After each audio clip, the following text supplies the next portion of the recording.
Hey guys, every year during deer season we have a local butcher who gives us beef fat to use to add fat to our ground venison, and we had a little bit extra this year, so we're going to go ahead and render it down and make tallow. So I believe tallow specifically comes from the fat that surrounds the kidneys. I think it's like a very specific thing, but this is the fat that just comes off of the muscle, so we're going to go ahead, cook it down, and use it for cooking oil.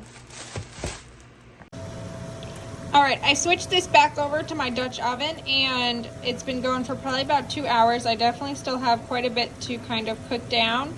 I have seen people grind their fat. Our grinder's just not that great, so it kind of just gets gummed up no matter how cold the fat is. But we're cooking down nicely. You can see we have just a lot of chunks where it's just meat left. And I mean, this is a pretty big pot. So we should have a good bit of tallow once we're done.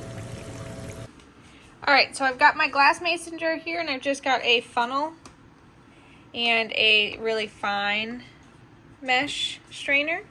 I'm going to go ahead and spoon some of my still hot oil through, and I'll keep doing that until I've got a nice full jar. When I get down to the bottom of my pan, I go ahead and just use a paper towel to filter out some of the last of those small pieces in there. Alright, I've got all of my fat cooked down. I've got it in jars with the lids, and I inverted them.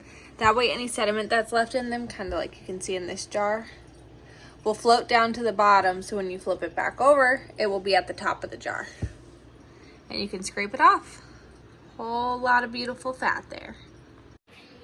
This is some tallow that we made a couple weeks ago. I'm going to go ahead and just add a little bit to my hot cast iron pan here to cook up some deer steak. Alright, our pan is hot and smoking, so I'm going to go ahead and add my steak.